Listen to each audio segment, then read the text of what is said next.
लाश को कोई भी हाथ नहीं लगाएगा। यह पुलिस केस है। यादव, फोटोग्राफ्स लो।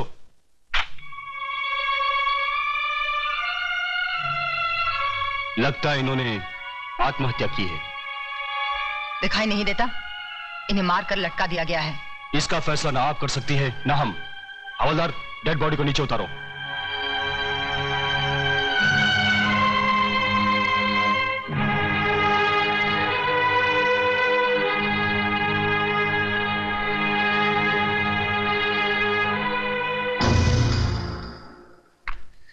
देखिए इंस्पेक्टर, देखिए, है क्या इनके गले पर कोई निशान?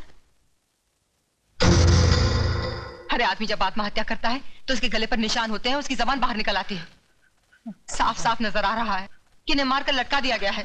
मेघा जी प्लीज, आप हमें हमारी कार्रवाई पूरी करने दीजिए। हाँ करो, कार्रवाई करो। अरे इस्माइल भाई साहब को एक साहब के लिए चाय बोलो, कुर्सी लाओ, लिखो जो जी में आए वो लिखो, और बाद में डाल देना पुलिस थाने के किसी गोडाउन में सड़ने के लिए जहां लाखों के सड़ रहे हैं। लिखो लिखो।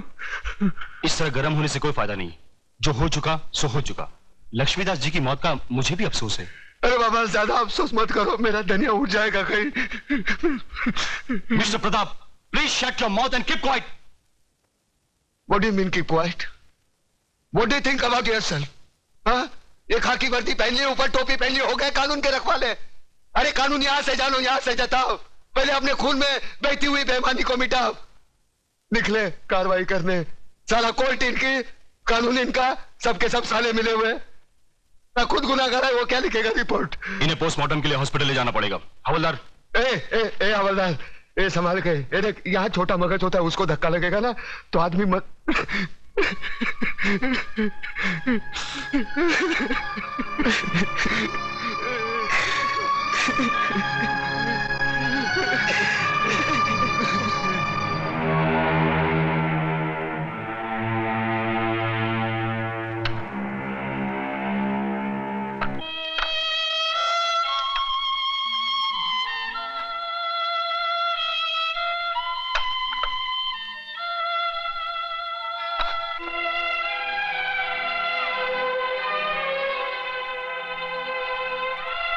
मुखाग्नि के लिए आइए।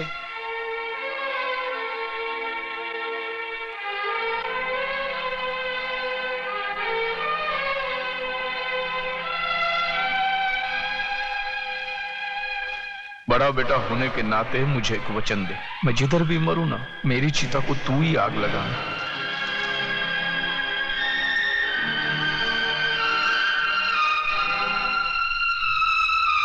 प्रताप, बापू की इच्छा पूरी करते।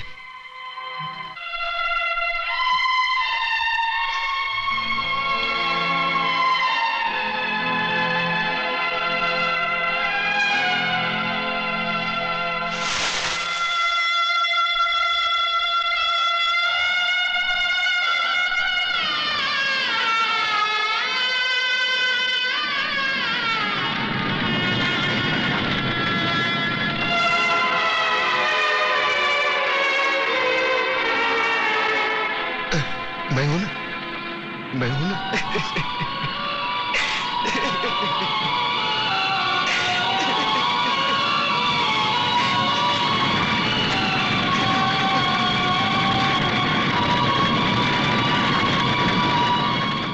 क्या बकवास कर रहे हो तुम? तुम्हारे बाप का खूनी हूं मैं? हाँ, तुम्हारी वजह से मेरे बापू की जान गई। बापू ने मुझे जो कुछ भी बताया था वो कानून के सामने तुम्हें गुनहगार साबित करने के लिए भले काफी ना हो, लेकिन मेरी आंखें खोलने के लिए काफी है। आज से वो सारे रिश्ते खत्म हो गए जो पैसे की लालच में तुमने हमसे जोड़े थे। ठहरो तुम।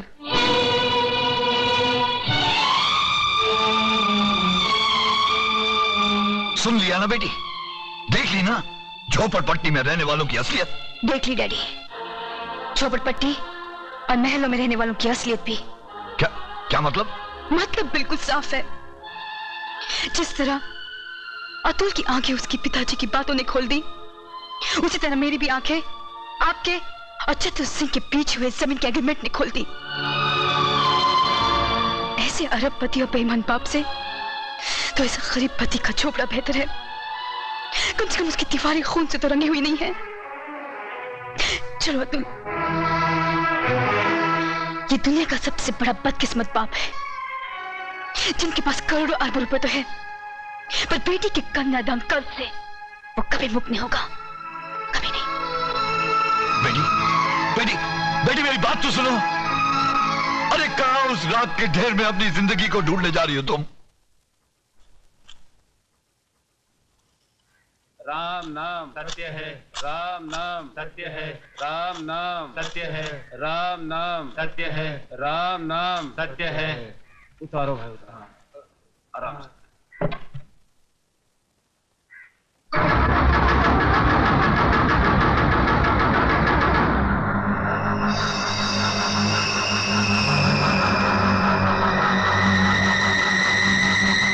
प्रताप, क्या है?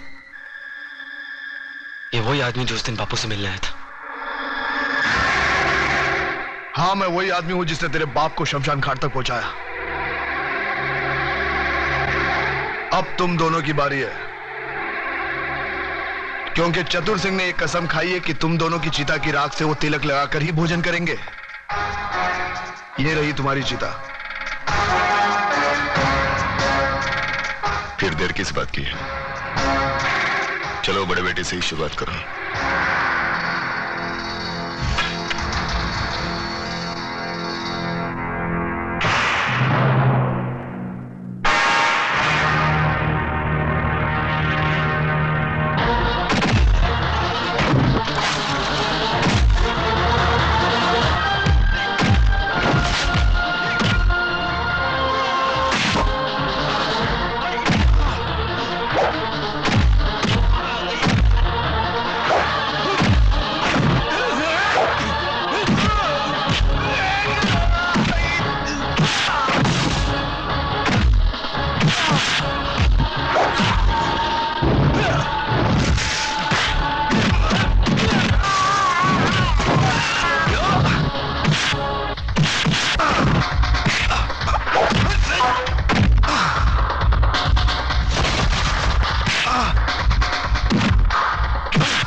अरे घबराते क्यों हो देशमुख?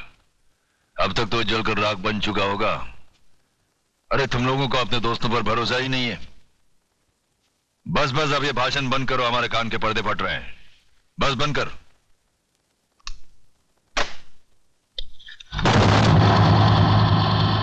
रामदीन, कौन बोल रहा है? चिल्ला मत और मेरी बात अच्छी तरह से अपने भेजे में उतार ले। तूने मेरी राख मंगवाई थी टीका लगाने के लिए, मैंने तेरे भड़वों की राख भेजी है, पूरे बदन को लगा ले। ठंडा कर, अपना भेजा ठंडा कर। चतुर सिंह के आदमियों की चिता जलाना तुम जैसे पागलों की बस की बात नहीं है। ठंडा कर। यकीन नहीं आता तो उस राख को मसल कर देख, तेरे पालतू कुत्ते की निशानियां उसमें मौजूद है।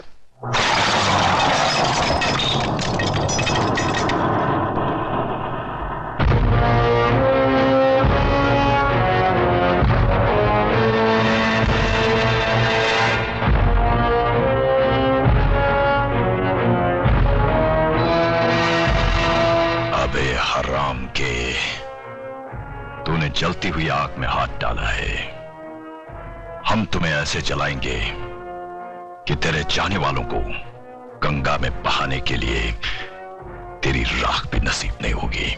अरे मुझे जलाने की बात छोड़, मैं तो तुझे ऐसी मौत मारूंगा ना तो तुझे जमीन नसीब होगी ना आसमां। अतुल भाई गजब हो गया। अतुल भाई गजब हो गया। अतुल भाई बाहर आकर देखो तो सही। क्या हुआ कल्याण जी भाई? अरे क्या हुआ? क्या नोटिस लग गई, 24 घंटे में बस्ती खाली करनी पड़ेगी। बस्ती किसी की बाप की जागीर है कि खाली करनी पड़ेगी? खाली तो करनी पड़ेगी भाईजान, क्योंकि अब इस बस्ती का मालिक चतुर सिंह है लक्ष्मीदास जी ने बस्ती बेच दी और नोटिस पढ़कर हम लोग आए हैं। अरे बाहर में क्या वो नोटिस और बाहर में क्या चतुर सिंह। मैं भी नोटिस पढ़ के चतुर सिंह की तो। नहीं अतुल, तुम ऐसा नहीं करोगे, इससे हमारा केस बिगड़ जाएगा। उन लोगों ने अगर कानूनी तौर पर बस्ती हटाने की कोशिश की है तो हम भी कानून का सहारा लेंगे। चलो मेरे साथ। कानून हर किसी के लिए बना है, लेकिन अदालत की नजर में जो गैर कानूनी है उसके लिए एक जज की हैसियत से मैं कुछ नहीं कर सकता। यह स्टे ऑर्डर नामुमकिन है। मगर जज साहब, अगर मेरे पिताजी ने चतुर सिंह को जमीन बेची होती तो कम से कम मुझे मालूम तो होता, उसके कागजात होते मेरे पास। जज साहब, जिस तरह आपने 24 घंटे में कानूनी तौर पर हजारों लोगों को बेघर करने का नोटिस जारी कर दिया, उसी तरह उसे रोकने का भी तो कोई कानून होगा। मिस मेघा, सलाह के लिए वकील होते हैं, जज नहीं। जज का काम है सिर्फ फैसला सुनाना। जानती हूँ जज साहब, अच्छी तरह जानती हूँ कि इस बार भी आपने पैसे खाकर बड़े होशियारी से शुक्रवार की शाम को यह फैसला सुना दिया। आज सैटरडे है, कल संडे और परसों नवरात्रि की छुट्टी। लेकिन इतना याद रखना जज साहब, ये जो गरीबों की बद्दुआएं और चीखें हैं ना, ये जाया नहीं जाती। और जब ऊपर वाला अपना फैसला सुनाएगा तुम भी बच नहीं पाओगे। चतुर सिंह, ऊपर वाले के हाथ से तू बचे ना बचे, लेकिन मेरे हाथ से तेरे को कोई नहीं बचा सकता। अगर एक बाप की औलाद है तो एक बार मेरे सामने आकर दिखा। तू भौंकता बहुत है आराम के, और भौंकने वाले कुत्ते हमें पसंद नहीं। दादा का खून हो गया। किसने किया खून? अरे छोड़ो ये सब बातें, मुझे तो चिंता यह है कि शहर का क्या होगा, हम सबका क्या होगा। बहस मत करो कमिश्नर। जो आदमी चतुर सिंह जैसे खतरनाक आदमी की चिता जला सकता है, वो तो हमको कभी भी शमशान घाट पहुंचा सकता है। मगर ऐसा हरगिज नहीं होगा सर। सुनो सुनो कमिश्नर, कल टीवी सेंटर में जनता की अदालत प्रोग्राम में हम सब लोगों का इंटरव्यू है। ऐसा बंदोबस्त होना चाहिए वहां पर कि परिंदा भी पर न मार सके, समझे?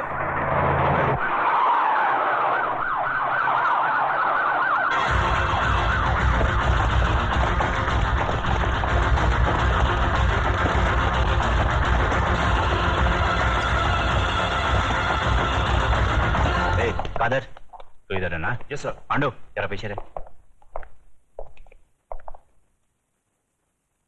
आज जनता की अदालत में जनता के सामने जनता के प्रतिनिधि मंत्री श्री बबन राव देशमुख, विपक्ष के नेता श्री चंद्रसेन आजाद, कानून के रक्षक इंस्पेक्टर सत्यवादी दुबे, न्यायमूर्ति श्री हुक्म अली जाबिर तथा इस शहर के सबसे बड़े बिल्डर मिस्टर योगराज अपराधी के रूप में यहाँ मौजूद हैं।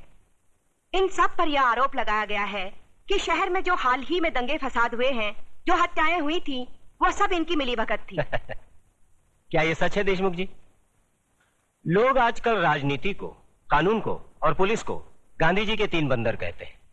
वो बंदर जिनके सामने सब कुछ होते हुए भी न कुछ सुनते हैं, न देखते हैं और न कुछ कहते हैं। देखिए साहब, हमारे यहाँ लोकशाही है और लोकशाही में हर किसी को कुछ भी पूछने का और कहने का पूरा अधिकार होता है। मैं आपकी इस बात से बिल्कुल सहमत नहीं हूं।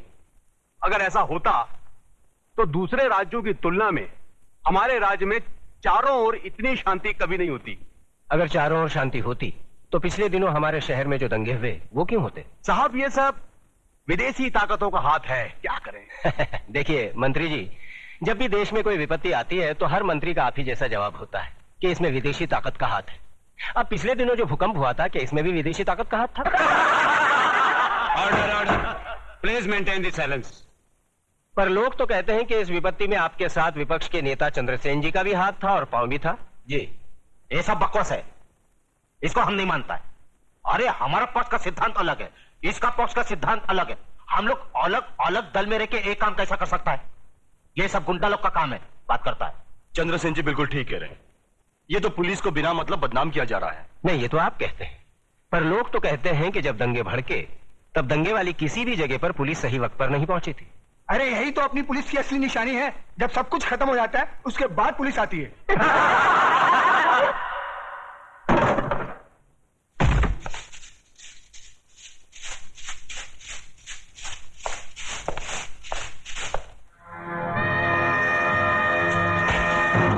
यही तो रोना है कि लोग हमें गलत समझते हैं।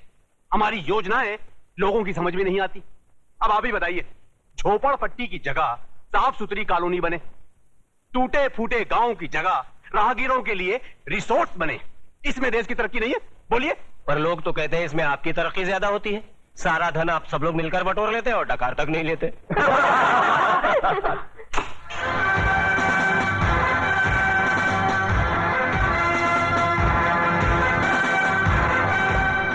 नेताजी और पुलिस वाले ने तो अपनी सफाई पेश कर दी। अब जज साहब, आप और योगराज जी अपनी सफाई में कुछ पेश करना चाहेंगे? ऐसे मामलों में लोग अगर कानून के रखवालों पर शक करने लगे तो फिर सफाई में कुछ कहना क्या? देखिए, हम ठहरे व्यापारी लोग, हम अपने धंधे में गुंडों का साथ नहीं लेते। गुंडों का साथ आजकल कौन नहीं लेता योगराज जी? अब तो माफिया वाले भी राजनीति में उतर आए हैं और आजकल नेता लोग भी अपने क्रिमिनल रिकॉर्ड की बुनियाद पर ही चुने जाते हैं। क्यों देशमुख जी, आप तो नेता बनने से पहले दमन से चांदी की स्मगलिंग क्या करते थे? देखिए, ये मुझ पर झूठा बेकार का इल्जाम लगाया गया है। नहीं, आप स्मगलिंग करते थे या नहीं करते थे? बस। वैसे मैं भी इस बात को नहीं मानता, क्योंकि हर बड़े नेता को बदनाम करने के लिए लोग कुछ भी बोलते हैं। क्यों चंद्रसेन जी? एकदम सच बोलता है। आपके हर सवाल का मैं एक ही जवाब दूंगा कि अगर जनता की नजर में हम गुनहगार हैं तो फिर जनता खामोश क्यों है? बोलिए, क्यों हमें पिछले 15 साल से इस राज्य में चुनाव जिता रही है? जज साहब, हम पर लगाए गए सारे इल्जाम बेबुनियाद हैं। हमारी सफाई में मेरा यही जवाब है। अब फैसला आपके और जनता के हाथ में है। सुनाइए। अरे असली अदालत आज तक हमारे खिलाफ फैसला नहीं सुना सकी तो ये जनता की अदालत क्या खास सुनाएगी? देशमुख, तुम कभी कभी सच बोलता है।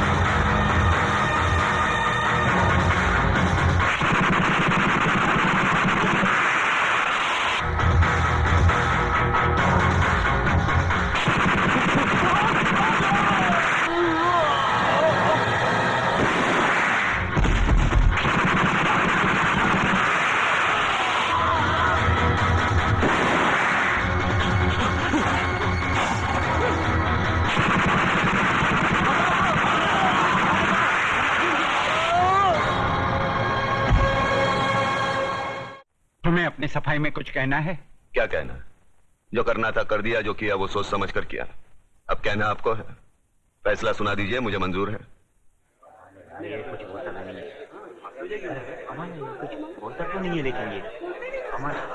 ऑर्डर। आज न्यायमूर्ति श्री विश्वनाथ सिंह ने अदालत में मंत्री श्री बबन राव देशमुख, विपक्ष के नेता श्री चंद्रसेन आजाद, न्यायमूर्ति श्री हुकम अली जाबिर, इंस्पेक्टर सत्यवादी दुबे, प्रख्यात बिल्डर योगराज और कुख्यात सरगना चतुर सिंह चिता के कातिल प्रताप नारायण तिलक को फांसी की सजा सुनाई।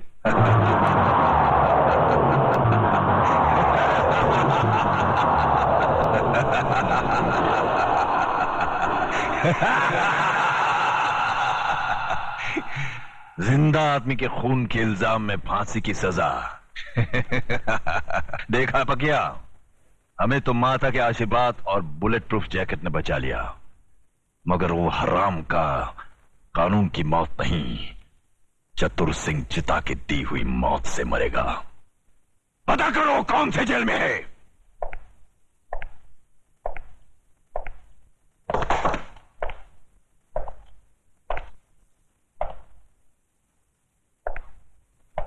प्रताप, तुम्हारी फांसी का दिन मुकर्रर हो गया है। अगर कोई आखिरी ख्वाहिश है तो बता दो, वो भी पूरी कर दी जाएगी। यहां ऐसे घुटन सी होती है। मैं इन 4 दीवारियों में मरना नहीं चाहता। मुझे वहीं फांसी दे दो, क्रांति मैदान में, सबके सामने, जहां से इस देश में क्रांति की शुरुआत हुई थी। यहां ऐसे मरो तो जरा ज्यादा मरो, इतना सा मरने से क्या फायदा। सर, प्रताप से कोई मिलने आया है, मिलने दो।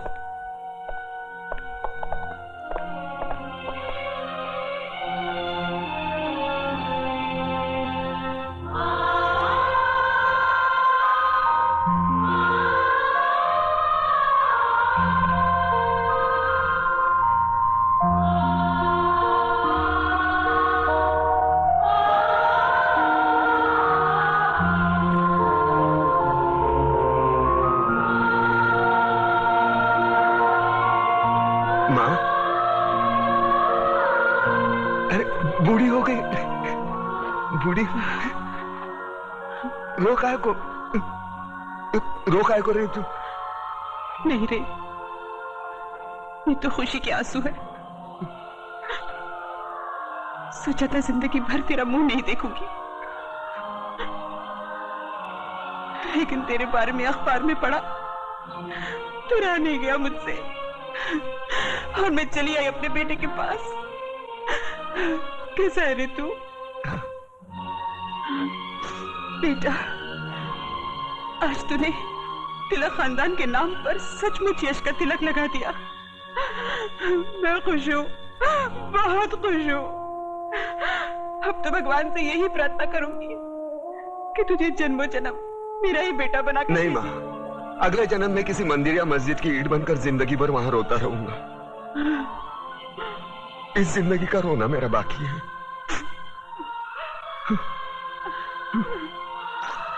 दुख सिर्फ इस बात का है मैं तेरे लिए कुछ कर नहीं सका। नहीं बेटा, तूने बहुत कुछ किया, मुझे सब कुछ मिल गया। तेरे दादाजी की आत्मा को भी शांति मिल गई। बस अफसोस एक ही बात का रहेगा कि तिलक खानदान का दिया जलाने वाला कोई नहीं रहेगा, कोई नहीं रहेगा।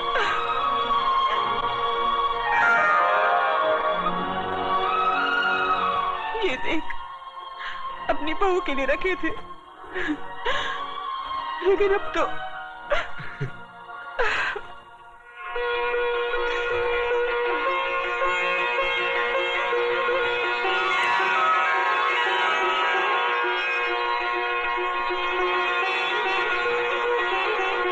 माँ, ये कलम वाली बाई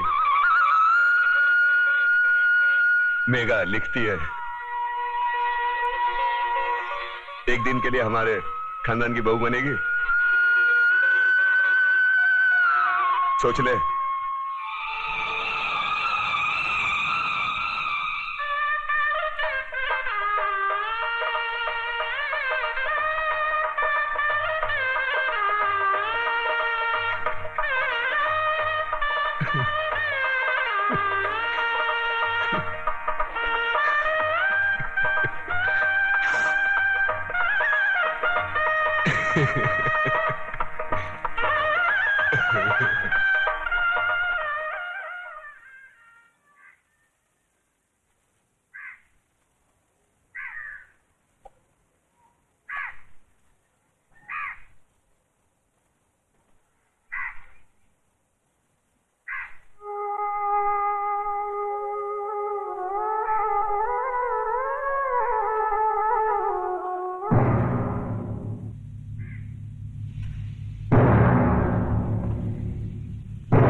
आ गए मेरी मौत का तमाशा देखने।